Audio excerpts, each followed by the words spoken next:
Doctor Nagendra Kumar గారు, success అవ్వాలంటే మీరిచ్చే టిప్స్ ఏంటి? అంటే సక్సెస్ అనే దానికి అర్థం చాలా చాలా పెద్దదండి.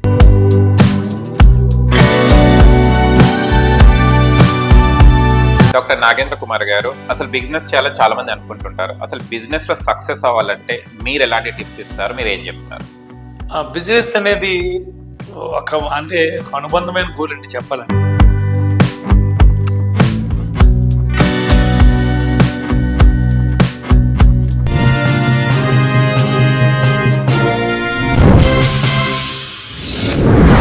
డాక్టర్ నాగేంద్ర కుమార్ గారు, సక్సెస్ అవ్వాలంటే మీరిచ్చే టిప్స్ ఏంటి? అంటే సక్సెస్ అనే దానికి అర్థం చాలా చాలా పెద్దదండి. అది ఇంత చిన్న విషయంలో మనం ఇవాళ సక్సెస్ గురించి మాట్లాడేసుకున్నది మాత్రం దాని గురించి పూర్తిగా చెప్తామని కాదు. కానీ నా వరకు మీరు నన్ను అడిగారు కాబట్టి సక్సెస్ ఎలా సాధించాలి, సక్సెస్ అంటే ఏంటి అనేది నేను చెప్తాను. సక్సెస్ అంటే SUCCESS. ఎస్ అనుకుందాం ఫస్ట్. ఎస్ అంటే సూపర్. అంటే ఎవరైనా సరే సక్సెస్ సాధించారంటే వాళ్ళు సూపర్. సెలబ్రిటీ అంటే సూపర్ అయినట్టే కదా. తర్వాత ఈ అక్షరం ఏంటంటే యు. యు అంటే యు, మీరు, మనం. అది మనమే సాధించాలి. యు అంటే మీరు తప్ప సక్సెస్ ఇంకెవరూ సాధించలేరు. కాబట్టి నేను సక్సెస్ సాధించాలని నేనే బాధ్యుడు. యు. సి అంటే కాన్ఫిడెన్స్. మీకు పట్టుదల, నమ్మకం, నేను సాధించగలను అన్న నమ్మకం మీలో ఉండాలి. అలా ఉన్నప్పుడు మాత్రం ఇది ఏదైనా సాధించగలరు. సరే, ఈ రోజున క్యాన్సర్ జయిస్తున్నారు అంటే మందులతో కాదు, నమ్మకంతో జయిస్తున్నారు. కాన్ఫిడెన్స్. నాకు తగ్గిపోతుంది, నేను మళ్ళీ తిరగగలుగుతాను, నేను మళ్ళీ మామూలుగా ఉంటాను. ఆ నమ్మకం వాళ్ళల్లో ఒక బ్రహ్మాండమైనటువంటి మెడిసిన్లో పనిచేస్తాం. సో ఎస్ చెప్పుకున్నాం, యూ చెప్పుకున్నాం. సి అంటే కాన్ఫిడెన్స్. Next C creativity. మీరు ఏదైనా సరే సృష్టిస్తూ ఉండాలి, మీకంటూ ఒక ప్రత్యేకత ఉండాలి. ఈ రోజున మనం ఒక్కొక్క సినిమా యాక్టర్ గురించి మాట్లాడితే, లేకపోతే ఒక సెలబ్రిటీ గురించి మాట్లాడితేనో, లేకపోతే డాక్టర్ అబ్దుల్ కలాం గారి గురించి మాట్లాడతానో వాళ్ళ ప్రత్యేకతను మనం చెప్పుకున్నాం. అంటే ఏంటి? That is they own creativity. They stand for that creativity. వాళ్ళ క్రియేటివిటీకి వాళ్ళు ఉదాహరణగా మనం చెప్పుకుంటాం. ఈ రోజున స్పేస్ మనలో ఇంత గొప్పగా ఉన్నాం, ప్రపంచ దేశాల్లో గుర్తింపు సంపాదించామంటే డాక్టర్ అబ్దుల్ కలాం గారి వల్ల. సో దాన్ని ఏమంటామంటే మనం కాన్ఫిడెన్స్ ఆఫ్ క్రియేటివిటీ అంటాం. తర్వాత అక్షరం ఏంటి? ఈ. ఇక్కడ ఈ దగ్గరికి వచ్చేసరికి నేను ఈ క్యూబ్ ఫార్ములా అంటాను. ఈ అంటే ఎక్సలెన్సీ, అంటే బ్రహ్మాండం అనమాట. అందులో మీరు సూపర్ అని అర్థం, ఎక్సలెన్సీ. సో ఈ క్యూబ్ ఫార్ములా గురించి చెప్పుకోవాలి కదా. ఈ క్యూబ్ ఫార్ములా అంటే ఏంటి? ఎక్స్పోజర్. మీరు సక్సెస్ సాధించాలంటే దేనికైనా సరే మీరు ఎక్స్పోజ్ అవ్వాలి. కష్టానికి ఎక్స్పోజ్ అవ్వాలి, సుఖానికి ఎక్స్పోజ్ అవ్వాలి, ప్రాబ్లంకి ఎక్స్పోజ్ అవ్వాలి. ఎక్స్పోజ్ అయితేనే కదా దాని గురించి తెలిసేది. సో మొదటి ఈ ఏంటి? అందులో ఎక్సలెన్సీ అని చెప్పుకున్నప్పుడు ఫస్ట్ ఈ ఎక్స్పోజర్, తర్వాత ఎక్స్పీరియన్స్. ఎక్స్పీరియన్స్ అంటే అనుభవం రావాలి. ఇప్పుడు మమ్మల్ని షూట్ చేస్తున్నారు ఈ రోజున, వాళ్ళకి అనుభవం ఉంటేనే కదా మమ్మల్ని షూట్ చేయాలి, మనల్ని షూట్ చేయగలరు. సో అంటే ఏంటి? వాళ్ళకి అందులో ఎక్స్పోజర్ ఉండాలి, తర్వాత ఎక్స్పీరియన్స్ ఉండాలి. ఎక్స్పీరియన్స్ తర్వాత మూడో ఈ చెప్పుకోవాలంటే ఎక్సలెన్సీ. అదే ఇందాక మనం ఈకి చెప్పుకున్నాం. ఎక్సలెన్సీ అంటే మీరు దాంట్లో నిష్ణాతులు, బ్రహ్మాండమైన జ్ఞానాన్ని సంపాదించారు. సో అది ఎక్సలెన్సీ అన్న. ఈ మూడు కనుక ఉంటే ఈ ఎక్సలెన్సీ సంపాదించడం పెద్ద కష్టమైన పని కాదు. కాబట్టి సక్సెస్లో ఈ అంటే ఎక్సలెన్సీ. నెక్స్ట్ వచ్చింది ఏంటండి? ఈ తర్వాత మళ్ళీ ఎస్. రెండు ఎస్లు ఉన్నాయి కదా. ఎస్. ఎస్ అంటే ఏంటి? Serious. Be serious about your goal.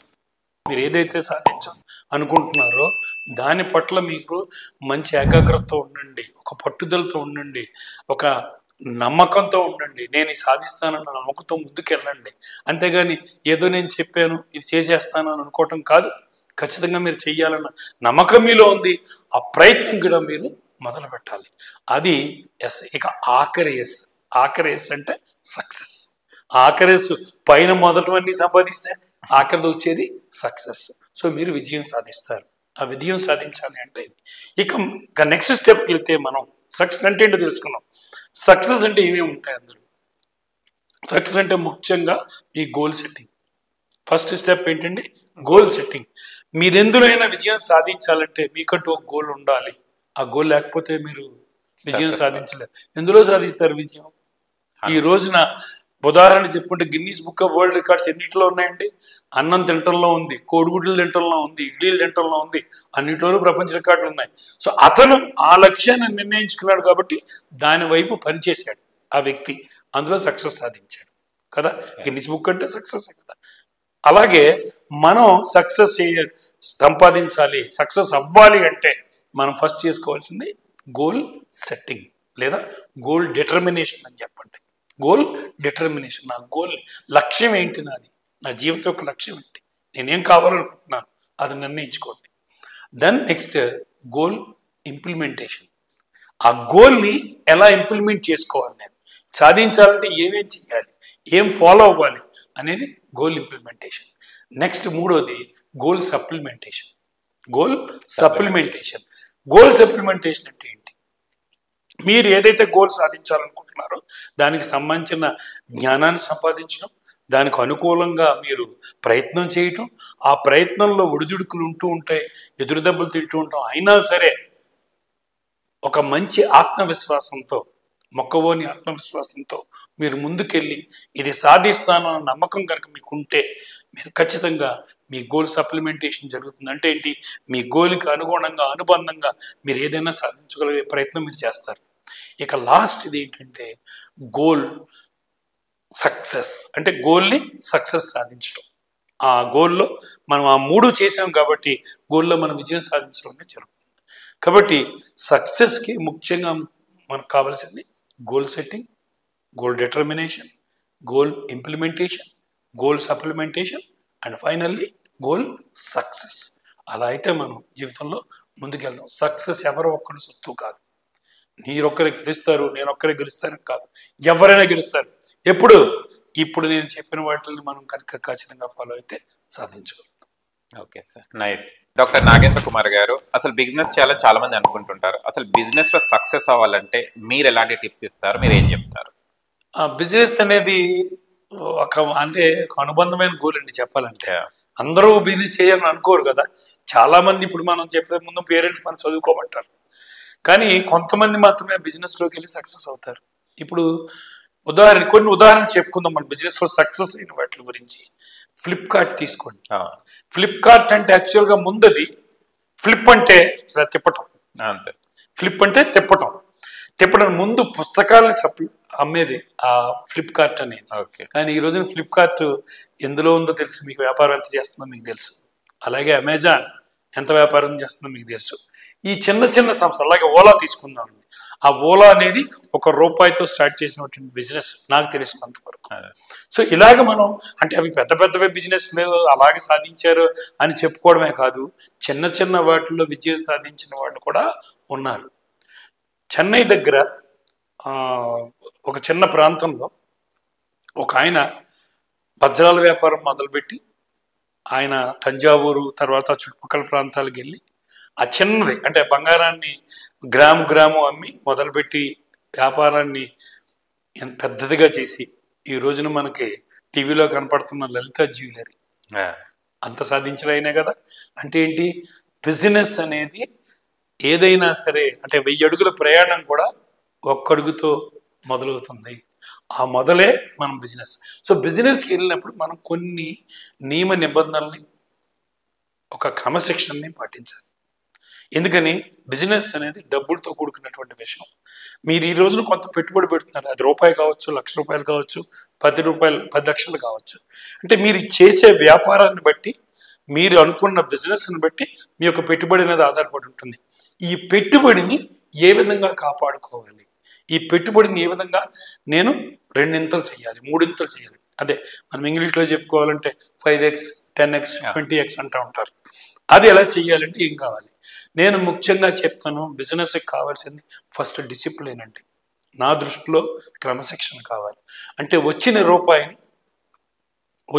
రూపాయిని ఏ విధంగా ఖర్చు పెడుతున్నాను, ఆ ఖర్చు పెట్టే విధానం కనుక క్రమశిక్షణ మీకు ఉంటే, అంటే కొంతమంది చూడండి బిజినెస్ స్టార్ట్ చేసినప్పుడు వెంటనే ఏం చేస్తారు, ఒక పెద్ద సోఫాలు హడావిడంతా చేసి హంగామా చేసి చాలా ఫోర్స్గా తయారు చేసేస్తారు ఆఫీస్ని. కానీ అంత పోస్ట్గా చేసి అంత డబ్బులు ఖర్చు పెట్టిన తర్వాత అతను అనుకున్న వ్యాపారాన్ని అతను బిజినెస్ చేయలేకపోతే అతను నిరుత్సాహపడిపోతాడు. కాబట్టి ఏం చేయాలి? నీ ఖర్చు అనేది దేనికి పెడుతున్నావు? నువ్వు ఖర్చు పెట్టే రూపాయి నీకు కస్టమర్ని క్రియేట్ చేయగలగాలి. ఆ కస్టమర్ని క్రియేట్ చేయగలిగితేనే నువ్వు రూపాయి ఖర్చు పెట్టాలి. తర్వాత రెండో ముఖ్యమైన విషయం ఏంటంటే, బిజినెస్ అని మనం చెయ్యాలి అంటే అవతల వాడి సమస్యను మనం పరిష్కరించాలండి. అంటే వాడికి అన్ని అందుబాటులో ఉన్నాయి, మీ వస్తువుని ఎందుకు కొనుక్కుంటాడు? లేదు. ఈరోజు ఇప్పుడు అప్పట్లో మనం రుబ్బురోళ్ళన్నీ వాడుతూ రుబ్బురోళ్ళు తిప్పుతూ గ్రైండర్లు వాడుతూ ఉండేవారు. అంటే వాడే ముందు గ్రైండర్లు వాడలేదు కదా, ముందు రోడ్తోనే తిప్పేవారు, తిరగలు ఉండేది, రోకల పోట్లు వేసేవారు, అన్నీ చేసేవారు.